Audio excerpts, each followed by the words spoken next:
What is up, baggers? Welcome back to the midweek market watch, and yet again we are here with a special market watch because this is the first market watch of the year. Again, I have a lot I want to talk about, so let's just get right into the market watch.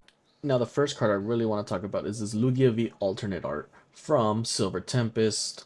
It's the chase of the set. Silver Tempest has been out for a while. This is from the Sword and Shield era. But this Lugia is sneaking up over here. You see that? 168 lowest from October. It is now looking at market about 230, with the lowest listing verified being 253. And we're at an all-time high here. Isn't that crazy? This card has been just climbing ever since release. We're seeing a 231 market price, 253 lowest listing. I mean, can we see this card being 300 market very soon? I think so. This is a crazy card. This is one of my favorite looking cards. As you guys know, if you've been watching my TikToks, I've been chasing this card in Silver Tempest. I've been opening a bunch of Silver Tempest packs. I have not pulled one yet. We did buy one though, so we have one. Unfortunately, we did not pull it. Hopefully, one of these days we will pull this card, and hopefully I am recording so everyone can witness it with me. I think this card can hit 300 very, very soon. I think this is a nice card to have going into the new year if you have them already. I believe you're going to see this climb a little more this year. Now for the next card I want to talk about. Of course, we're going to have to talk about the most expensive card of 2024, that being the Pikachu EX SIR. Like I said in, I believe, 2 market watches ago, we were in between the 450, 480 range, and we were just jumping up and down, and we can see that just based on the chart right here. We've been going stagnant for a while. We haven't hit back to those highs of 500 almost, was it? I believe, something like that, but we're sticking at this 470 mark right now, with the lowest verified being 463. So you can still get this Pikachu for pretty big discount as for to what it was on release, right? But yeah, this has been the most expensive card of 2024. But now we're on to 2025, and I'm excited to see what the most expensive card of 2025 is going to be. So I guess we'll just all have to stay tuned for that and see how the sets go on. And stay tuned for the end of the market watch where I talk about the newest set coming out after Prismatic Evolutions. So the next card I want to talk about is a Charizard EX. Of course, a Charizard, right? Who would have thought a Charizard would be going up in price? Said no one ever. Of course Charizard's going to go up in price. This art is beautiful, and in the past 3 months it's gone up 50% from $105.50 to $160.81 market price, with the lowest verified being 160. I wish I had a few of these myself. I'm gonna see if I can go about picking these up. On release they were about 184. Right now they're at 160, so they still haven't returned to those high numbers that they were showing upon release. But it's a Charizard. I'm assuming that's a shiny Charizard, right? It just looks good. So I can see this card going up again in the future, going into 2025. This may be a card you want to pick up. The next card I want to talk about is the Tyranitar V alternate art from Battle Styles. This card is so amazing. I picked it up recently, and just looking at the card, it's just an amazing art. At least it gives me Dragonite V from Evil Skies alternate art vibes. So I don't know. I just love this card. 160 market price, or 147 market price, but the lowest verified we're seeing around 158 to 160. I love this card. I just wanted to include this on the list and see that it's been going up 13% in the past month. At the beginning of the year, this card started at $91 and it hit an all-time high of 186, and now we're sitting in the middle right here at 150 range. I think this card can go up to 200 market price in the going into 2025. It's Tyranitar. I think Tyranitar is relatively known. I just love the line. It's a nice. There's a few listings here in the 150 to 180 range, but after that it goes to 200, and then there's not many listings. So I can see this card getting to 200. Next, also I want to mention this card because it's also in Battle Styles, but this Empoleon V is 35.69 market, with the lowest listed verified is $33.99. I think I might even just pick that up because this Tyranitar V is like almost 200 bucks. There's no reason why this card shouldn't be 200 bucks. At least in my opinion, this card is amazing. This card is beautiful. Look at the art. You see the Empoleon. I feel like Empoleon is really underrated. I think I might pick some of these up after I record this video, just because look at how beautiful this art is. And it's a super cheap. It's an alternate art, full art from Battle Style, Sword and Shield for less than 40 bucks. I think that's instant cop. I might cop a few right now, maybe one or two, because this card, I love it. I love how nice it looks. Anyway, that's enough of the Empoleon. The next card I want to talk about is the Magic card from Paldea Evolved. I love this card. I mentioned it before in the other market watch as well. This Gyarados, look at this Gyarados right here. Just, oh my gosh, it's a beautiful, beautiful card. Look at this, the art style. This card alone, just for the looks, I cannot see this card ever going like down. I could be wrong, but to me, this card looks so amazing. It's so unique, like the way the art looks. I love this Gyarados. I'll never stop saying it. I recently picked this card up as well, and just physically seeing this card, I was like, oh my gosh. I'm satisfied with the pickup. I really don't even want to sell it. I just want to keep it. But in a month, we're seeing about a 10% increase on this Magikarp. In the 3 months, 80% increase. It was going for 112 in October, now at $205.40. That's an 80% increase in 3 months. Is so insane. Lowest listed that's verified is 210. Even this Japanese listed for 60 to $80. Like, it's it's a beautiful card. I would definitely pick this guy up, 100%. And remember, this is not financial advice. This is just what I think would happen and what I would do. If I can get more of these Magikarps, I'd probably pick up more of these Magikarps, to be honest. In these next few cards, you're going to notice a specific theme we're going through. And leave it down below when you figure out what the theme is. First, we're going to go ahead and talk about Giratina V-Star, the secret rare from Crown Zenith Galarian Gallery. This card, I noticed, has just skyrocketed. Someone came to the booth asking me if I was interested in purchasing one. And I was like, yeah, it looks like a nice card. You know, I had the Arceus. I believe I have the Arceus. And I was like, okay, yeah, might as well, right? You know, like, let me finish the trio at some point. And then I opened up the TCG player when I was going to make the offer. And I saw this chart and I was like, what happened, right? $112 at the beginning of the month. It is now $193.53. Lowest verified listed is $193.20. This card shot up 72% in just like in less than a month. That is insane. So if you got a Giratina V-Star, if you're willing to get rid of it, now's a good time if you got it relatively early, because since we're the earliest I can see from TCG players is a $75 card. So if you got it for 75, you're definitely positive on that card now. I can see this card continuing to climb possibly just because it's Giratina and it's a V-Star secret rare from Crown Zenith, which is I believe this is the chase from the set. I think this card has potential to keep climbing. You can do with that what you will.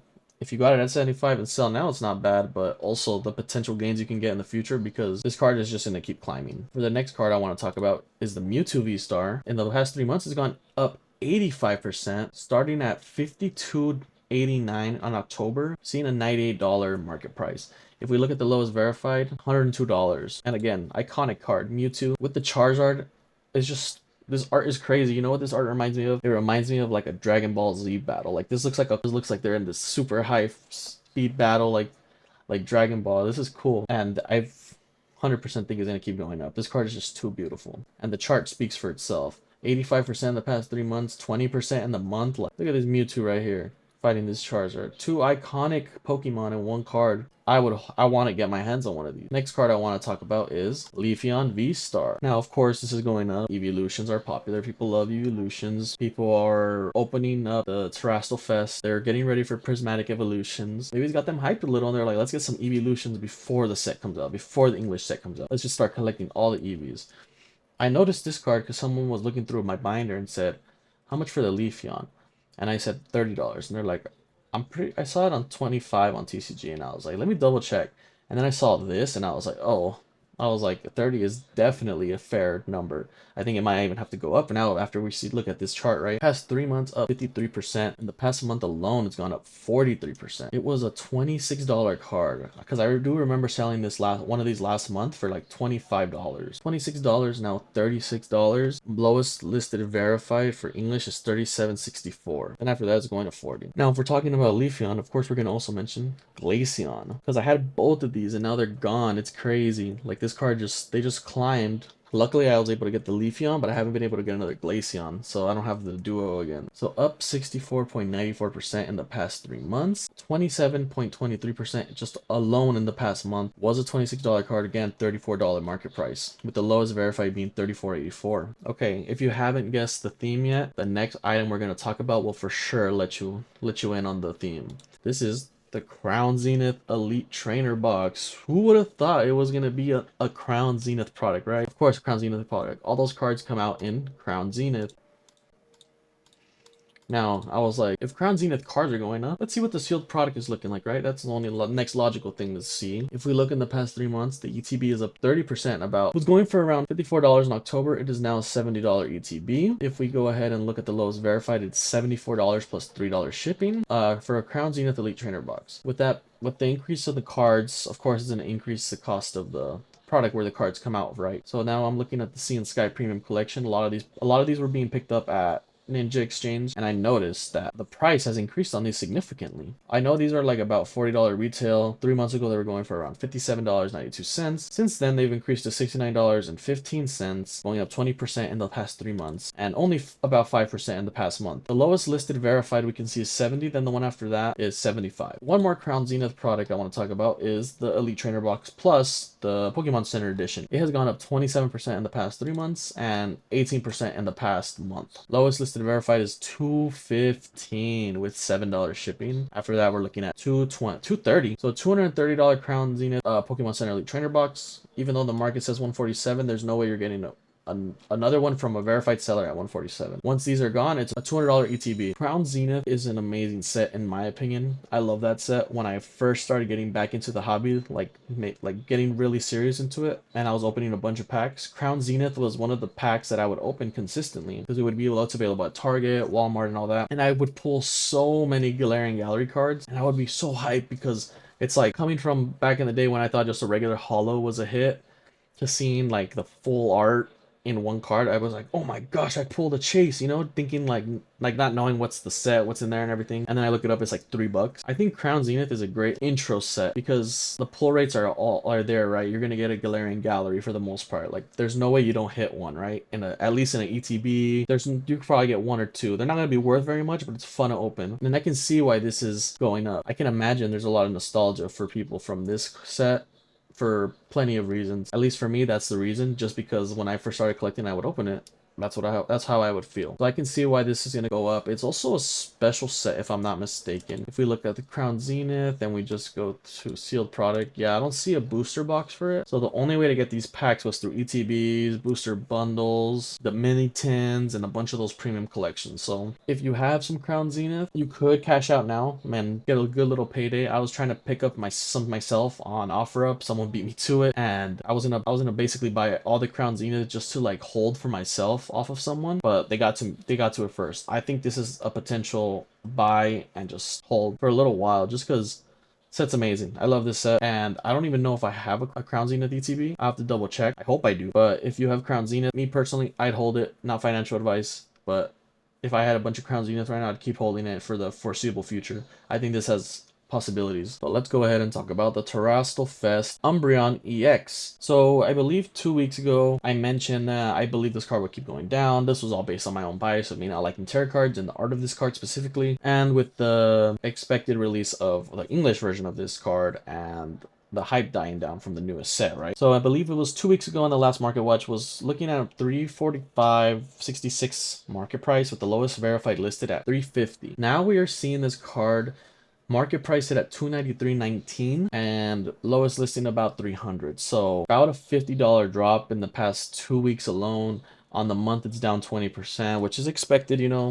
I was expecting this. I'm sure a lot of you were expecting it. This card was going to fall and it was going to continue falling. I was offered this card at the booth, and I believe it was higher than what it is now when I got offered it, and I offered 60% on it just for this reason alone. And then they asked me, what would you do? And I said, I would just keep this card, because if you pulled it, then it would cost you like the cost of a booster box, which we'll go over next, and you got the $300 card for 85, whatever you paid for it. I would just hold it. That's what I would do. I would keep holding, especially if I pulled it, especially if I bought it. If that person would have accepted my offer, I think it was still like 350 when I offered, and I told them 60% of that. If I was gonna buy this and this card just continued to go down, I would just keep it for my personal collection at that point, just because it's an iconic card, Umbreon EX, and it's not the English version, but I think the Japanese version will eventually gain value over time, right? But yeah, we're seeing this drop consistently. If you pulled it, you just want the cash, sell it. If you pulled it and you're indifferent, you're like, I don't really care about the price, I really like this card, or I'm on the fence of keeping it and just holding it, I would just hold it. That's my personal opinion, not financial advice. But one more Umbreon I want to talk about is the Master Ball. So apparently the Master Ball was actually the most expensive card in this set. and that has to do with the way that Master Balls are distributed. I believe it's one per box, and I believe every common, uncommon can become a Master Ball. So I believe it's more challenging to pull the Master Ball, specifically the Umbreon Master Ball, than it is to pull the SIR maybe. That's the only thing I can assume, because this one's obviously losing the same amount of value as a regular Umbreon side to side, but this one just costs more. And the booster box for Terrastal Fest, I believe last time they were around $85. We were seeing it now at market 83, so hasn't dropped very much, but it looks like they're sticking around that $80 range. So, and I know people are still trying to pick up Terrastal Fest, so I can only imagine how it's going to be like when we get the Prismatic Evolutions. We are done talking about all the cards that are out at this moment. Of course, we're going to get Prismatic Evolutions. We're going to talk about the next set that's coming out in Japan, which is going to be Battle Partners was revealed to have Owner Pokemon, which was originally debuted in 2000's Gym Heroes, right? So an older set. Now, I got this information is from this website, PokeBeach, and let's go ahead and read through it. Battle Partners was just revealed at Japan's Champion League Osaka. We first learned about this set in July. Only the booster pack was shown. New cards will be unveiled tomorrow. The pack art reveals the set will feature Iono's Bellybolt EX, Zoroark EX, and Zoroark EX, Lily's Clefairy EX, and Hop's Zacian EX. We already know from product listing that Iono would be featured on the set's accessories. As posted before, this set will release in Japan on January 24th. It will feature Return of Owner's Pokemon, which originally debuted in 2000's Gym Heroes. This is coming out in a few weeks now, and I noticed the price of this set has significantly increased in terms of what they were asking for the previous set. At least the Japanese suppliers I've been talking to. The increase of this set is definitely noticeable compared to the other rates for the other sets. The rates for the other sets. Because when I originally got in contact with the Japanese supplier, I got the prices and I was like, okay. For Prismatic Evolutions, I was still iffy on it because I was like, I'm not sure if I should order it or even spend time trying to deal with getting a Japanese supplier, because I haven't established one yet and I was still doing singles and whatnot. But this time I was like ready to just jump on board. Definitely more expensive. Definitely more expensive pre-orders, and I believe they mentioned I would not be able to get I believe they give you like a promo card in Japan for purchasing the set, so they said that's not included. And it costs a premium for this set specifically for some reason. They mentioned they will not be selling booster boxes, just cases, and the booster box will not be available until release day, and it will be based on market, which is crazy. I don't know if in the past this has happened for Pokemon Japan. This is brand new to me. So I was just looking and I was like, these terms look a little crazy. So I'm not too sure how I feel about the Battle Partner set. Is it going to be hyped to like past the extent of Prismatic Evolutions for the Japanese suppliers to be charging essentially market for these when it's usually a little like wholesale discount? I'm not too sure. I haven't really looked at much of the cards, if there are any released, but I have the older cards that from the Gym Heroes, and I love how those look. They're crazy. Like they tell you like Blaine's Charizard, Blaine's Arcanine, all that. I'm a fan of those cards. And I wonder if the popularity of those cards is that widespread that Japanese suppliers are expecting this to be bigger than Prismatic Evolutions. But I'm not too sure. I thought the Evolution surpassed the trainer Pokemon, but I guess we'll just have to wait and see. And I will have to decide if I should pre-order some of the Battle Partners set, some of the Battle Partner packs. I'm tempted to. I really like the concept. I'm a little sketched out of the price. The price is a big factor in my decision right now. So let me know in the comments below. Are you excited for Battle Partners? Did you know Battle Partners was getting released soon, at least in Japan? And what do you think your favorite card would be from there? I love that Reshiram. You can see it right there on the website, PokeBeach. And another thing, Battle Partners will be the first to feature the I regulation mark. Japan's next rotation will go in effect that day the set releases. So all F cards will rotate out, meaning only G, H, and I cards will be legal. So the rotation's happening. Like if you didn't watch last Market Watch, go ahead and watch those. And I go over a few of the cards that are being rotated out that you may want to get rid of now before this happens in TCG. Once cards get rotated out, they for sure go down in price. So yeah, let me know what you think. Battle Partners, good. Terrastal Fest, good. Are you just over all of it now because of all these sets getting overwhelmed? Let me know in the comments below. I really want to know your opinions. Anyways, baggers, thank you for watching the Midweek Market Watch. Have a happy new year.